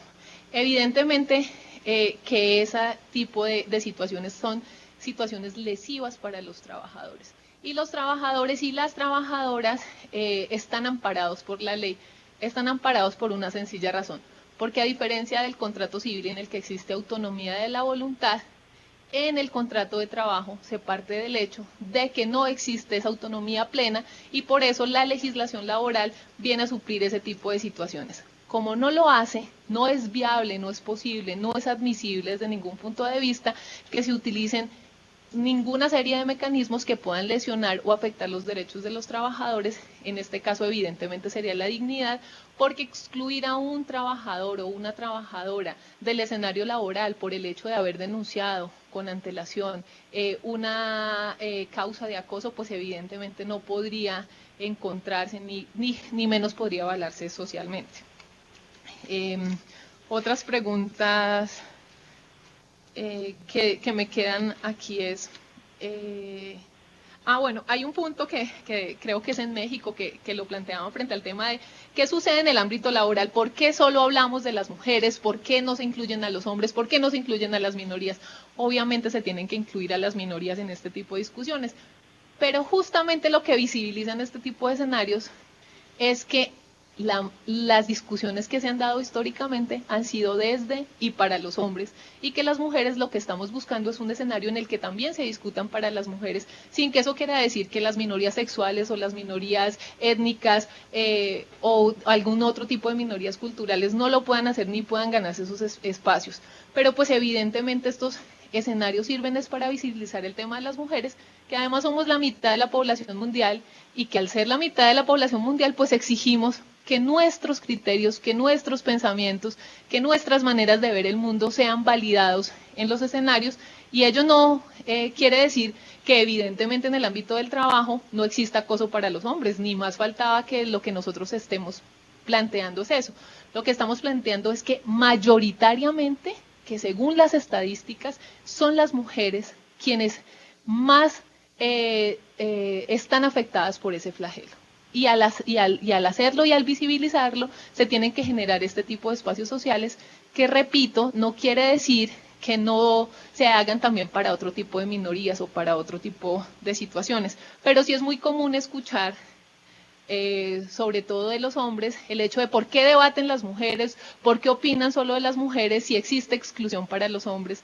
Pero no se trata de eso, se trata de que en el marco, digamos, de la sociedad, este tipo de debates, las mujeres las tenemos que dar sin demeritar que existan otro tipo de debates también muy válidos. Existe otra pregunta del tema de las propagandas sexistas, de si existía en otros países alguna legislación sobre el punto. Tengo entendido que en Europa están prohibidas todas las propagandas sexistas, es decir, todas las propagandas que usen a la mujer como un objeto de consumo. Y ello tiene que ver con un tema también de la reproducción cultural a la que hacía referencia la moderadora hace unos minutos, y es que los medios de comunicación recrean esos estereotipos que van a terminar afectando el tema de la manera en que las mujeres acceden al trabajo, ¿sí? ¿Y por qué lo digo de esa manera? Porque como se considera que las mujeres están determinadas a ejercitar determinadas actividades o determinadas tareas, pues evidentemente eso lo que hace es reproducir unos estereotipos culturales. lo que decía la ponencia frente al tema de las impulsadoras, de las mercaderistas, de las vendedoras, que son impelidas a usar determinado vestuario, un vestuario provocativo para poder incorporar en el oficio la posibilidad de que la persona quede enganchada, digamos, al producto. Y ese también tiene que ver con el tema de la violencia simbólica no visible. La violencia simbólica no visible podría, que también está ejemplificado en la ponencia, es el tema de los órdenes que las mujeres dan a los subordinados. Fíjense que es algo que uno no percibiría a primera vista, ¿sí? Uno no percibiría que una mujer pueda dar una orden a un subordinado y que él pueda no hacerla, o hacerla de una manera deficitaria, como lo dice la ponencia. Eso es una violencia simbólica no visible. ¿Por qué? Además, porque se acepta que el hombre lo pueda hacer, porque se acepta que el hombre no quiera realizar determinada tarea, o pueda debatir el hecho de que sea la mujer quien dé la orden.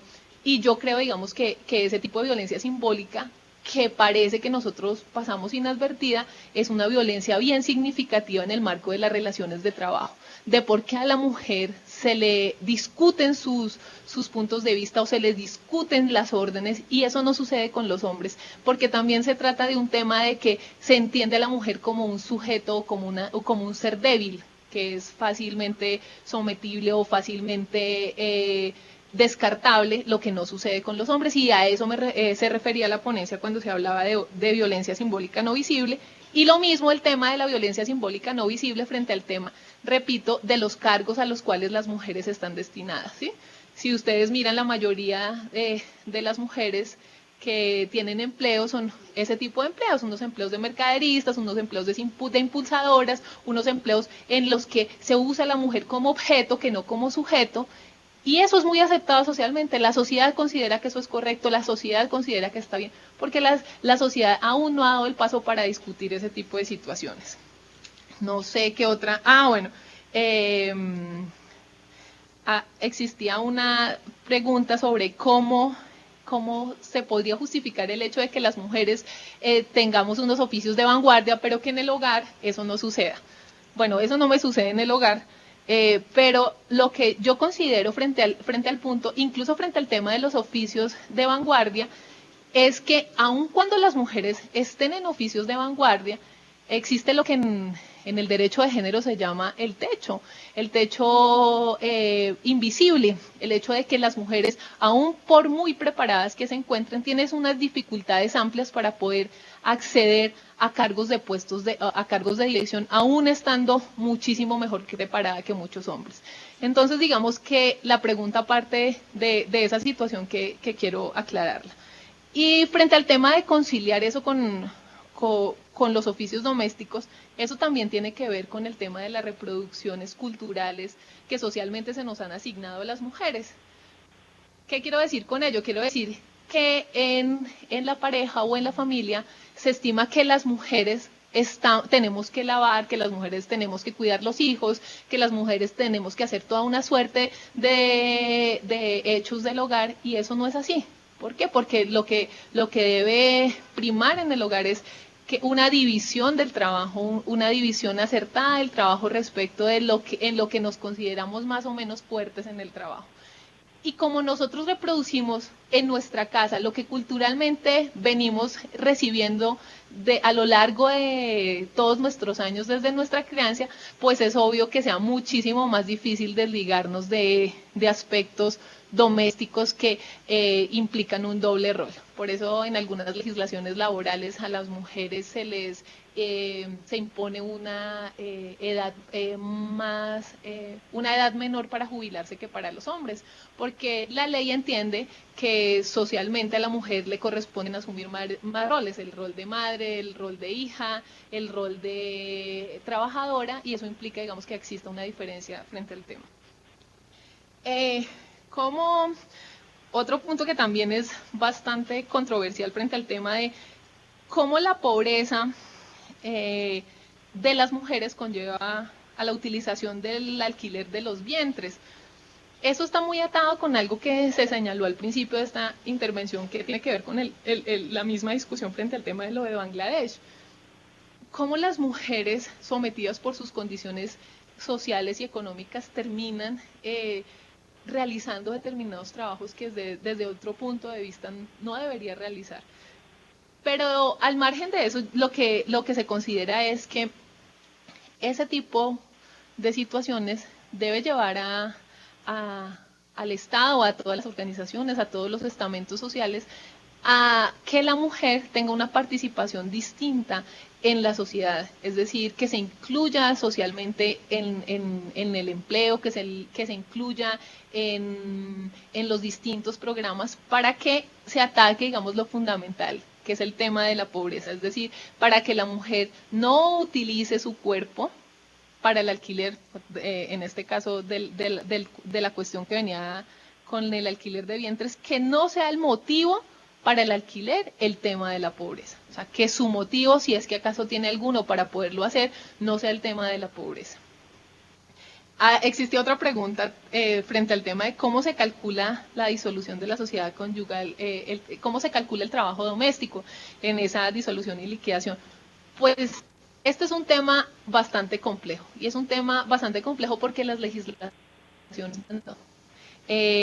por vía jurisprudencial en la Corte Suprema de Justicia de Colombia, con ponencia de la doctora Elsie del Pilar, justamente se habló en un caso de la retribución del trabajo doméstico de una mujer que había vivido muchísimos años al lado de su esposo, pero él la abandonó en los años previos a su fallecimiento, lo que le impedía acceder a ella a la pensión de sobrevivientes.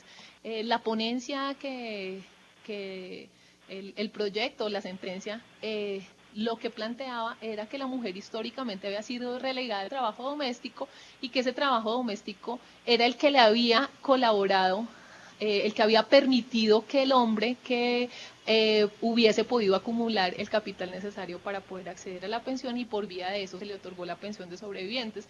Pero digamos, estos casos son casos aislados, jurisprudenciales, que existen en Colombia, pero no existe en Colombia una legislación referente al tema de cómo calcular el trabajo doméstico en la disolución de la sociedad conyugal.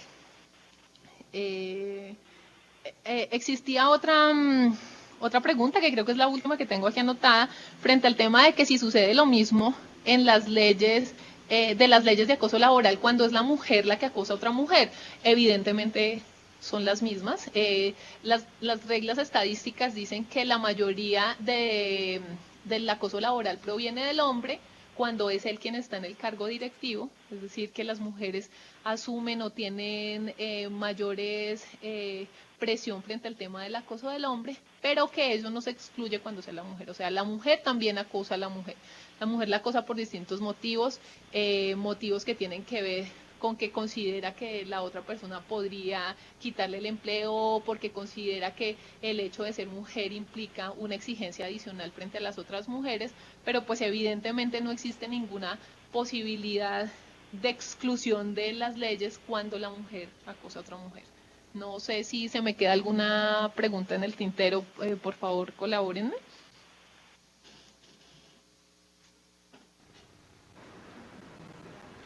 Muchas gracias, doctora Caselles. Vamos a habilitar una dirección electrónica que estaremos brindando más tarde para las preguntas que eventualmente hayan quedado fuera, porque efectivamente son muchísimas. Vamos a San Salvador a escuchar a la doctora Núñez sus respuestas.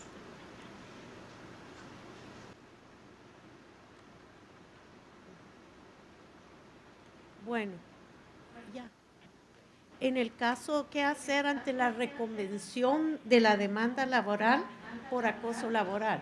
Creo que ahí se trata como todo una reconvención. El problema va a ser la valorización que hagan los jueces o las juezas de las pruebas, porque en esto hay que hacer un hincapié, que hay que creer en un alto porcentaje lo que la mujer está diciendo. Y claro, aquí yo decía que las pruebas es un poco complicado, y quizás esta la complemento con alguien que preguntaba qué normas de tipo sumario hay que tener para evitar el acoso laboral. Allí habría que ver en el tipo, cuando se modifique esta situación, una serie de presunciones que se darían en favor de la mujer, como se hace en el derecho laboral.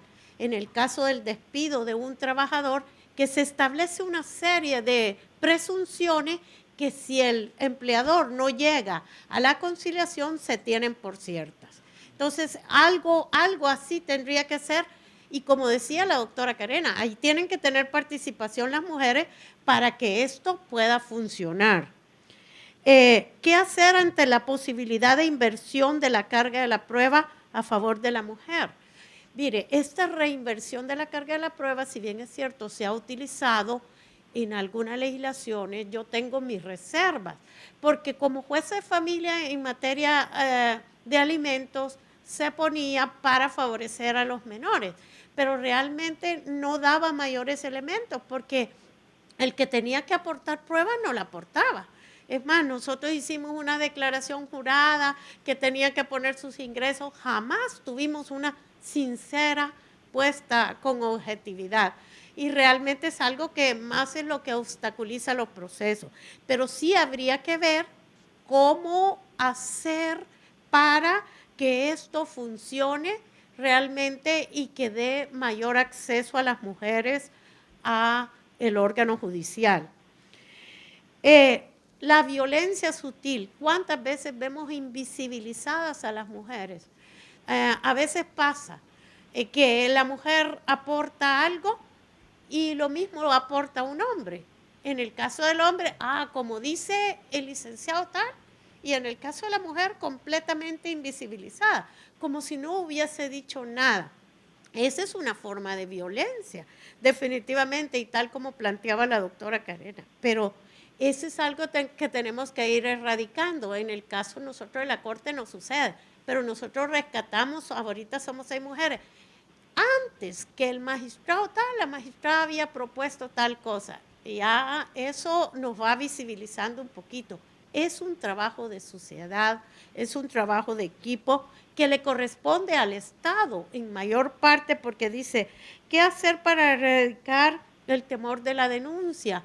Hay que facilitar el acceso, hay que buscar medidas de protección para el caso de una denuncia. ¿Cómo se hace? Bueno, pero temporalmente la vamos a trasladar. Hay que equilibrar ese desequilibrio que existe, porque realmente existe todavía un gran desequilibrio entre el hombre y la mujer. Sobre lo que se hablaba del qué hacer en el caso de los contratos del vientre de alquiler. Mire, realmente para mí es una situación que todos los estados deben regular. Nosotros, lastimosamente, no tenemos ninguna regulación sobre ello. Creo yo que debe de verse en forma diferenciada si se trata de un contrato o si se trata de una explotación, porque uno de los problemas que se han detectado en el caso de las niñas, que a veces son secuestradas, efectivamente, para explotarlas de esta forma y dar estos niños en adopción o venderlos. Entonces, habría que regular bien. Todos los países tienen que tener regulaciones sobre esta situación. Lastimosamente, en El Salvador, todo lo que es sobre la procreación asistida, sobre lo que es el vientre de alquiler, y todo esto no tiene ninguna regulación, a tal grado que se hace y se hace sin ninguna regulación. Lo que es más dañino, tendría que estar, si lo aceptamos, si no lo aceptamos. La liquidación del régimen patrimonial, ¿cómo afecta en su trabajo a la mujer? Definitivamente que nosotros tenemos en el Código de Familia un reconocimiento al trabajo de la mujer en el hogar, que lo equipara al trabajo que el hombre realiza fuera del hogar. Si no estoy tan perdida, el artículo 36 de nuestra legislación regula que el trabajo que la mujer ha realizado se equipara al que el hombre ha realizado fuera del hogar. De ahí que si el hombre ganaba $3,000, la mujer con su trabajo aporta también otros $3,000. Y la liquidación deberá hacerse tomando en cuenta esa situación, que el trabajo es igual, el trabajo del hogar, al trabajo fuera del hogar. ¿Por qué en el Código de Trabajo en El Salvador no tiene la figura del acoso laboral? No lo tiene en el Código de Trabajo, pero sí lo tiene en la Ley Especial Integral para una Vida Libre de Violencia para las Mujeres. Y aquí tiene que integrarse, porque efectivamente el artículo 55 habla de las expresiones de violencia contra las mujeres, que son algo de lo que yo establecí en la ponencia, y eso mismo pues puede servir en el caso del acoso laboral para llevarse a cabo. En el caso de la pregunta que hacía Guatemala, yo creo que no se debe usar las bases de datos cuando la mujer ha hecho denuncias, porque realmente es una desventaja en la que estaría esta mujer, sobre todo cuando vaya a ser contratada por hombres. Entonces, es una forma también negativa. Deben de hacerse acciones positivas en favor de la mujer y no acciones negativas. Ponerle en una base de datos de esta forma sería de forma negativa. ¿Qué hacer?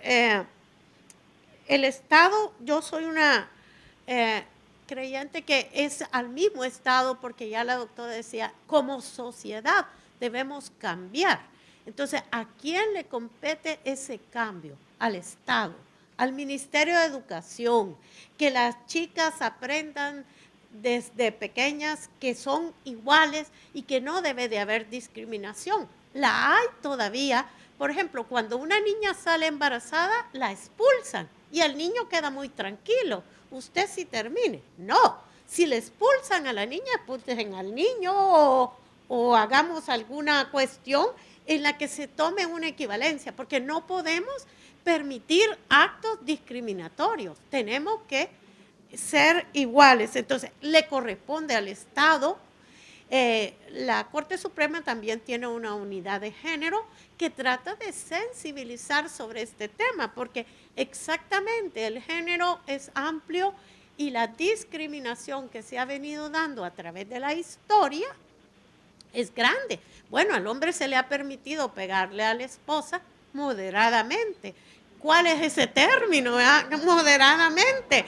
Que no, definitivamente tenemos que luchar contra esos estereotipos al hombre. Entonces, imagínense lo que significa esto para las mujeres, este cambio.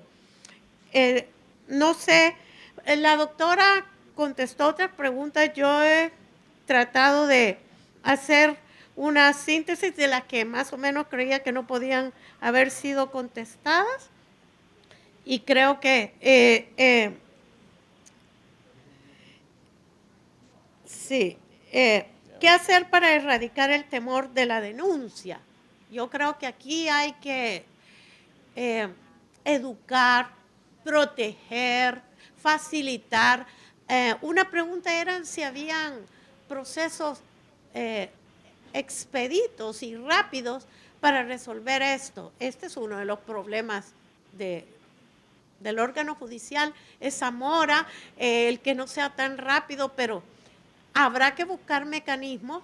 En el caso nuestro, pues se puede ir por violencia, que va un poco rápido, aunque realmente no creo que hayan muchos casos en el caso del acoso laboral, porque no existe esa cultura de denuncia. Aquí estaría cerrando, a menos que haya alguna pregunta. Gracias.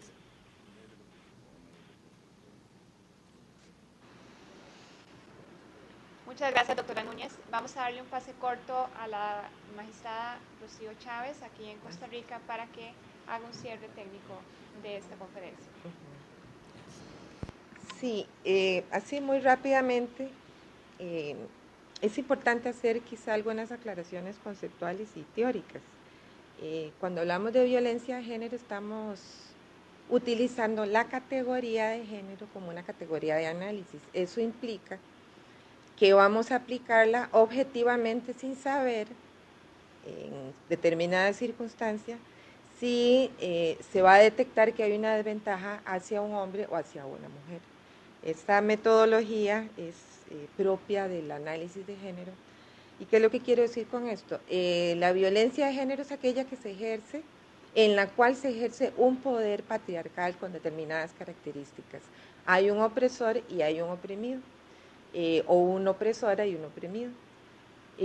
Lo que quiero decir con esto es que hay dos roles que se van a estar, que se pueden intercambiar dentro de lo que es el análisis de género. Entonces no podemos predestinar si en determinadas circunstancias vamos a aplicar esta categoría y nos va a decir que siempre van a ser las mujeres que están dañadas o por qué no son los hombres. Es la metodología objetiva del análisis la que nos va a determinar quién es la persona que va a estar más perjudicada con este tipo de violencia. En cuanto a lo que sucede, las desigualdades dentro del hogar, efectivamente dentro del hogar también se da la violencia de género. Tenemos casos importantes en todos los países de violencia intrafamiliar. Desde el principio, en la introducción, yo me refería un poco a que había este problema tanto en el ámbito público como en el privado. Lo que pasa es que en el ámbito público es más visible, obviamente. ¿Cómo se liquida o cómo se calcula el trabajo doméstico? En esto es un tema muy importante que podríamos abordar en alguna otra videoconferencia. Para esto tenemos los estudios de uso del tiempo. Hay encuestas que se han hecho en diferentes países de América Latina. Nosotras en Costa Rica hicimos una en el 2011.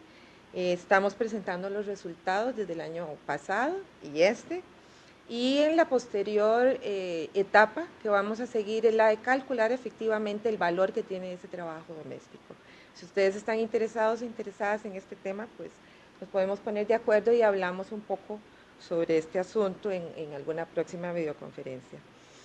Y por último, una pregunta muy importante que hizo una señorita, creo que de Guatemala, decía que si la discriminación por sexo es acoso sexual o acoso laboral. La discriminación por sexo nos va a dar, a ver, vamos a darle vuelta a la respuesta. El acoso laboral puede darse por discriminación por razones de género o no. Si es por razones de género, entonces lo vamos a llamar acoso laboral por razones de género. El acoso sexual sí es una discriminación por razones de sexo, porque mayoritariamente afecta a las mujeres y está basado en una cultura masculina donde el objeto del placer es la mujer. Está claramente identificado como violencia de género o como discriminación por razones de género. Cualquier consulta que quieran realizarme en relación con la parte más conceptual o teórica pueden escribirme al correo rchavez con s, @uned.ac.cr. Sería eso. Muchas gracias. Muchas gracias, doña Rocío. Y el resto de las consultas o la ampliación de las respuestas a las consultas que nos hubieran dado en este espacio, pueden dirigirlas a la dirección electrónica gestión@fundacion.org de la Fundación Justicia y Género. Y estando todos muy claros que estos espacios son los que benefician los cambios culturales, la aprehensión de las temáticas desde otras perspectivas, el avance hacia una sociedad más equitativa, más inclusiva, más tolerante y con más oportunidades, desde mi país, Costa Rica, desde la Universidad Estatal a Distancia, donde tenemos esos compromisos muy claros y de que trabajamos todos los días por esas mejoras, les doy las gracias tanto a la doctora Núñez como a la doctora Caselles, a todos los participantes, a todas las salas que estuvieron enlazadas, a mis compañeros aquí en videoconferencia en la universidad y a todos les deseamos unas muy buenas tardes, esperando encontrarnos en la próxima actividad